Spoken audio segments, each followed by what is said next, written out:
estamos de regreso con Matinal. Gracias por seguir con nosotros. Damos la bienvenida a nuestro invitado del día. Se encuentra con nosotros Radamés González, quien es director de la Oficina Metropolitana de Servicios de Autobuses OMSA.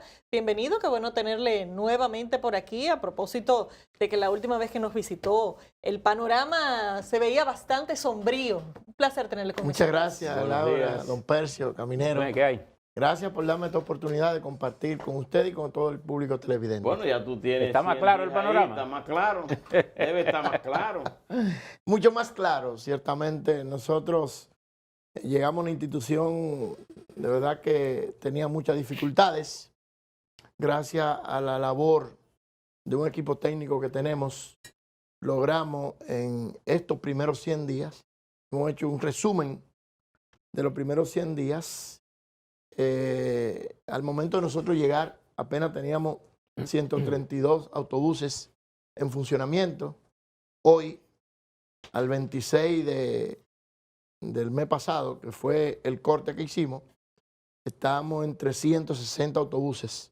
Hoy, estamos por 375 autobuses. Ah, pero... 300. Todos, es importante señalar que todos han sido reparados en los talleres de nuestra propia institución. O sea, ningún taller externo ha tenido que ver con la reparación de los autobuses. ¿Y por qué estaban dañados esos vehículos? Mira, Caminero, yo pienso que había falta de voluntad, deseo de que la ONSA se viera en condiciones más o menos aceptables, porque hay autobuses de esos que lamentablemente con 1.000 pesos tú lo podías reparar. ¿Cómo? Y estaban paralizados.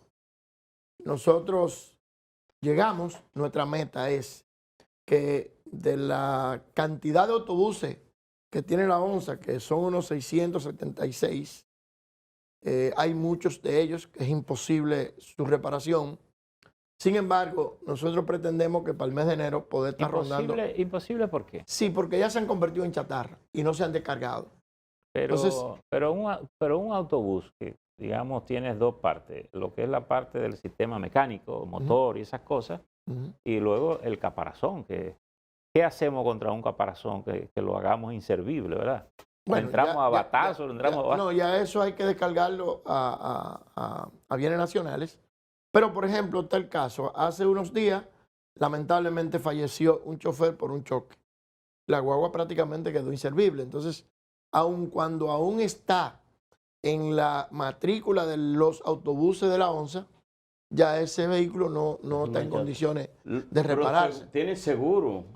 Bueno, vamos ya. Ay. Cuando nosotros llegamos a la institución, lamentablemente, y esto es poco creíble, a menos que tú no lo palpes, los autobuses, los vehículos de la institución no tenían seguro. Desde principios de años, los autobuses y los vehículos de la ONSA no tenían seguro. Nosotros logramos, en una renegociación con Seguro Más Reserva, de una deuda de 118 millones de pesos, al mes de septiembre, ponernos al día con el seguro. Y desde el 1 de septiembre, o sea, 15 días después, nosotros logramos es decir, la reincorporación no tenían del seguro porque tenían la deuda. Correctamente. Y Seguro Más Reserva le había suspendido el seguro. Eso ha desatado o desató al mismo tiempo una serie de demandas en contra de la institución, porque cuando un vehículo de eso choca y no tiene seguro, la demanda es directamente para la institución. Cuando que tiene 600 autobuses y 375 están operando, casi la mitad sigue parada. Así es. ¿Qué tienen esa otra diferencia? ¿Cuál es la situación? Vamos caminando hacia allá. Mira, nosotros encontramos una deuda bastante grande con una institución que nos financió parte de esos autobuses, y por esa deuda esa institución ha dejado de darle mantenimiento a unos autobuses. Pero como están en garantía, nosotros no podemos darle el mantenimiento, porque si le damos el mantenimiento, entonces pierden la garantía. Estamos negociando eso, pretendemos. ¿Cuántos hay en esa situación? Yo pienso que en los próximos días resolvemos ese tema, y entonces eso nos va a ayudar a lograr nosotros que en el mes de enero poder estar por encima de los 500 autobuses. ¿Cuántos autobuses están en garantía todavía? Bueno, allá se compraron 200 autobuses el año pasado, a finales del año pasado. Y eso todo está en garantía. Una parte usted no tiene tiene ninguna 200. dificultad, pero hay 130 que sí tienen niveles de dificultad por una deuda que tiene la institución Con esa compañía. con ese concesionario. Usted tiene 225 autobuses entre los 600 y los 375 que tiene operando. Ujú. En esos 225 están esos que tiene la garantía. Correctamente, así Que es. está negociando. Correctamente. Ahora, así es. el gobierno ha anunciado como cosas sueltas. Dijo en Santiago que iban a hacer un monorriel. Aquí dijo que se estaba llegando a un arreglo con los sindicalistas para establecer un sistema, una cosa. Usted que está adentro, ¿cuál es la idea que el gobierno tiene de Mira, estructurar el sistema de transporte público? correcto. Hay un gabinete de transporte Ujú.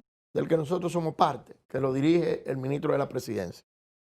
La intención es, primero, porque la ley 6317 estableció que nuestra institución pudiera convertirse en una institución de capital mixto.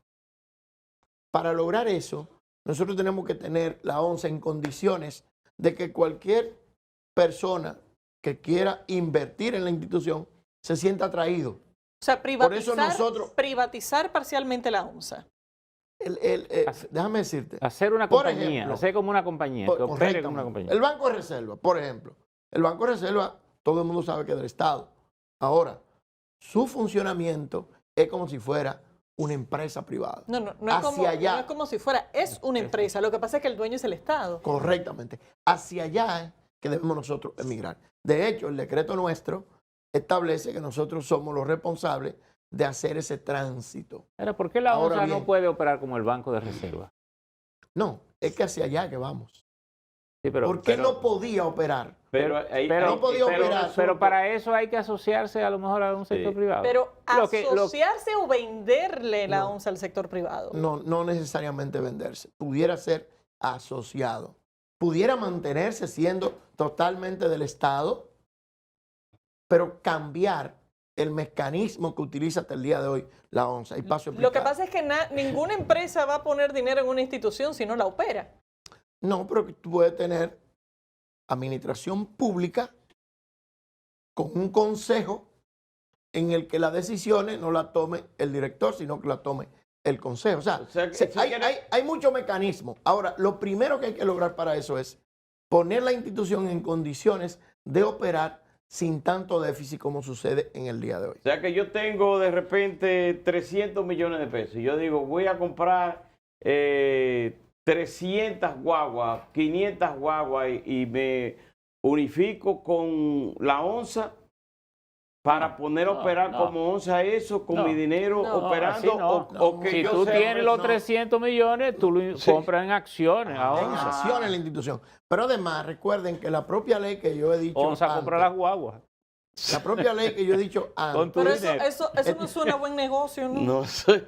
mire, la propia ley que... Eso suena a privatización. No, pero eso no es así. No, La pero propia es ley que que yo decía incluso la antes. privatización tiene que tener la idea de un buen negocio, Sí. porque si no, no va a aparecer el interesado en meterse en eso. Bueno, lo que pasa es que en muchos casos, y ya se ha dado,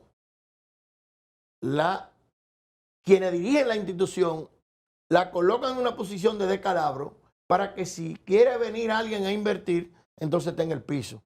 Contrario a lo que estamos haciendo hoy. pero eso Nosotros estamos conduce- colocando la ONSA, con el perdón, en una posición en el que la rentabilidad sea real. pero- Por ejemplo, nosotros encontramos la ONSA con apenas un transporte de alrededor de 20,000 pasajeros diarios. Hoy nosotros la tenemos al doble, más de 40,000 pasajeros diarios. Sí, pero O sea, déjeme- y cumpliendo con los déjeme- requisitos que establece Déjeme el ver distanciamiento social. Déjeme ver esto de la siguiente manera. Por lo que dice Laura, si yo fuera un inversionista o si los 300 millones de camineros, Usted lo tuviera. él lo tiene, lo que si él no lo tiene tuviera. disponible para la ONSA. Utilicé el término si lo tuviera, porque eso ni siquiera. Pero la vamos a mínima verlo. parte. Un inversionista que piense en el negocio del transporte y quiere invertir allí, lo primero que va a ver un estudio de rentabilidad, de factibilidad, que le diga, bueno, aquí la inversión tiene sentido en un año, en 2, en 3, en 4. si uno analiza los números de la ONSA puede ser una empresa rentable, Mire, bien manejada. Mire, los estudios que tenemos, en ninguna parte del mundo el transporte público es rentable. Siempre es subsidiado. Es más, el propio transporte privado en la actualidad no está siendo rentable. Entonces, tenemos que saber que tenemos una deuda social con el pueblo, que nosotros desde esa institución estamos en la obligación de... Vamos a verlo de la siguiente manera. Si usted me dice que el Estado tiene que subsidiarlo, me imagino que el objetivo del Estado es que ese subsidio sea lo menos posible. Es decir, logrando que la empresa sea lo más eficiente posible, para que usted no me diga que es un barril sin fondo y yo tengo, sino que yo doy un aporte como Estado para que usted haga ese equilibrio. Y posiblemente de los 300 millones, dice, no, pero mis cuartos se están perdiendo, sino que están llenos por ahí. Entonces, lo que le quiero decir es, porque en principio se habló que la ONSA, la OPRE, que genera también el dinero, que es el tema del metro, pero con un sistema complicado, porque entonces el dinero del metro lo meten en la cuenta general de la nación. Entonces al metro le dan lo que el ministro, el que decide, entiende que el metro necesita. No le han dejado que opere como una empresa, como el Banco de Reserva, por ejemplo. Es decir, que su dinero lo maneja y si hay beneficio, el Estado dispone de él. Pero en este caso, ¿qué pasa con el dinero de la ONSA? Va a la cuenta general del Estado. Igual. Entonces, eso nadie va a invertir.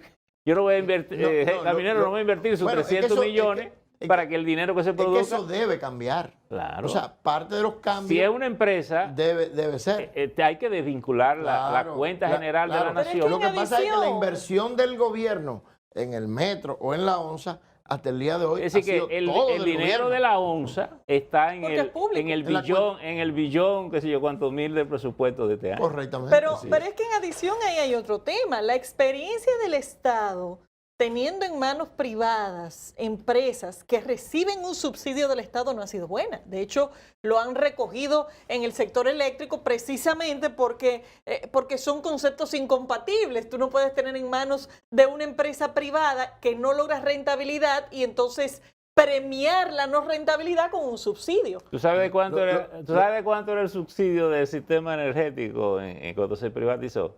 De 125 millones de pesos de presupuesto. Y ahora estamos en 800. Hoy son 800 millones de dólares. Usted sabe lo que pasa. Que yo dije hace un momento que cuando ha sucedido eso, las administraciones han dejado de calabrar la institución para que el sector privado vaya a conseguirlo a precio de vaca muerta. No va a ser así en el caso de la ONSA. El inversionista que quiera ir a hacer negocio con el Estado, en este caso con la ONSA, va a encontrar una institución en condiciones de operar con el más mínimo déficit posible. Pero es que yo no digo que como quiera va a ser deficitario, entonces ¿dónde va a estar el negocio? Claro. Bueno, el gobierno tendrá que asumir cierta responsabilidad. Recuerden... O sea, para que alguien invierte en algo, tiene que tener una expectativa de beneficio. Así es. Y estamos partiendo de un esquema en el cual usted reconoce que no va a haber beneficio nunca, que es un negocio subsidiado. ¿Dónde está el interés de que venga el sector privado a meterse en eso? Lo que pasa es... Porque tampoco lo van a operar. Es que el gobierno tiene una deuda con la gente. Cada mes. Y nosotros estamos obligados como gobierno, y el que venga, y cualquier otro gobierno, a tener que buscar un mecanismo en el que la clase social que no tiene la posibilidad de tener un vehículo pueda abordar un mecanismo de transporte, primero que no sea tan caro y segundo que le dé las condiciones de llegar a su puesto de trabajo o a su escuela o a su universidad a un bajo costo. Déjame verlo de la siguiente manera. Si yo fuese Estado y usted ONSA como lo es y me dijera que necesita un subsidio, yo le digo, ¿de cuánto es el subsidio? ¿Cuánto tendríamos que colocar el pasaje para que esa empresa opere sin yo tener que darle dinero? ¿Eso se ha estudiado? Claro que sí. ¿Cuánto? Claro. ¿Cuánto ¿Cuánto se cobra por el pasaje ahora? Un pasaje de lo de la ONSA en los últimos estudios ronda 50 o 55 pesos. ¿Por qué? ¿Por qué? ¿Que se está cobrando Porque ahora? No, se cobra 10, 15 se pesos. cobra 15 pesos. 15 pesos.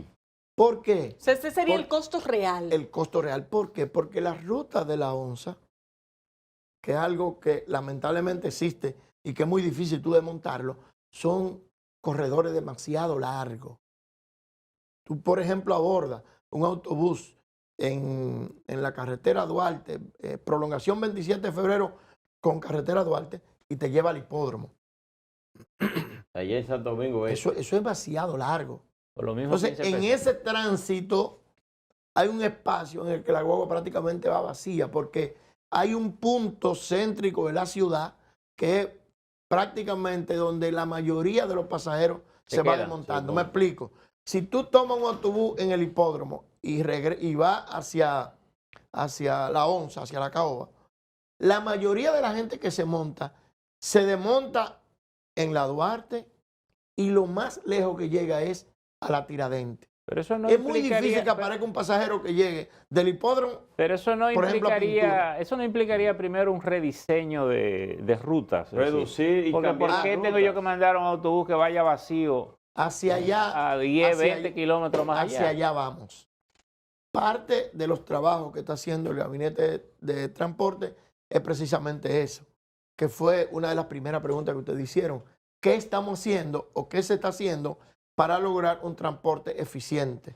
Se ha anunciado un monorriel, se ha anunciado un teleférico. O sea, hay todo un plan general que es el que va a traer como consecuencia Radamés, la modificación del transporte y que los dominicanos, fundamentalmente de las grandes ciudades, puedan tener un transporte que sea cómodo, que sea eficiente y, como nosotros decimos en la onza, que sea transparente. Radamés, tú cuando estuviste aquí al principio de asumir la responsabilidad, hablaste de que el manejo de los pesos por parte de los choferes y los cobradores, eso iba a ser sustituido como una especie del metro, con una tarjetica del metro.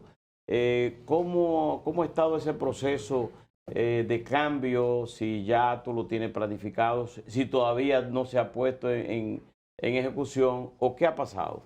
Mira, esa es nuestra meta.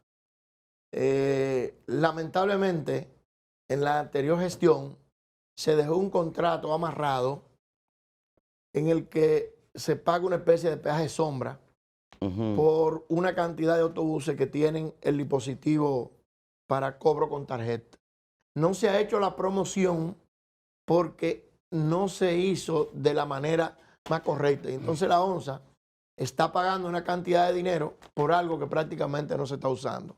Nosotros tenemos un equipo de la consultoría jurídica trabajando el tema de ese acuerdo que se hizo, que lamentablemente... Con el sector privado. Y no se hizo... Con una empresa. Correcto. No se hizo a través de nuestra institución, sino que se hizo a través del Intran como órgano rector. Y la semana pasada sostuvimos una reunión donde nosotros le decíamos al Intran, nosotros no podemos soportar la carga que significa el pago de eso si no nos está dando ningún beneficio. De hecho, me voy más lejos. Todas las guaguas están promocionando una institución de crédito y la onza no ve absolutamente más nada que no sea esa promoción. Por vía de consecuencia, en los próximos días pretendemos resolver el tema de ese contrato y al final nosotros lo que necesitamos es que todo el que se monte en la onza tenga la facilidad de que con esa misma tarjeta en un lazo de tiempo prudente también pueda subirse al metro o al teleférico, porque vamos a hacer una especie de mancomunidad con el tema del transporte. Eso significaría que sería una solución que no se diseñaría en la OMSA, sino que sería general. No, porque se está diseñando en términos generales. Exacto. Por ejemplo, usted se monta al metro y usted no paga en efectivo, usted paga con una tarjeta. La idea sería que esa misma tarjeta que se usa en el metro se pueda usar en la OMSA. Correctamente. Y se use en el teleférico y se use también en la OMSA. Esa es la idea. Ok. En todo el sistema. Sí, Así bueno, es, así es. muchísimas gracias. Bueno, señores, despedimos a Radamés González, director de la OMSA. Gracias por haber estado con nosotros. Ya sabe que tiene aquí el primer potencial inversionista. Ya sé que Caminero tiene unos 300 millones para invertir. Dispuesto a todo, como dicen aquí. Tendré que hablar con Juan Ramón para que me haga un chequecito. Bueno, a Juan Ramón hay que convencerlo de ese negocio primero. Señores, tenemos que hacer una pausa. No, ya concluimos. Hasta aquí la entrega del día de hoy. Nos vemos mañana a la misma hora. Hasta entonces.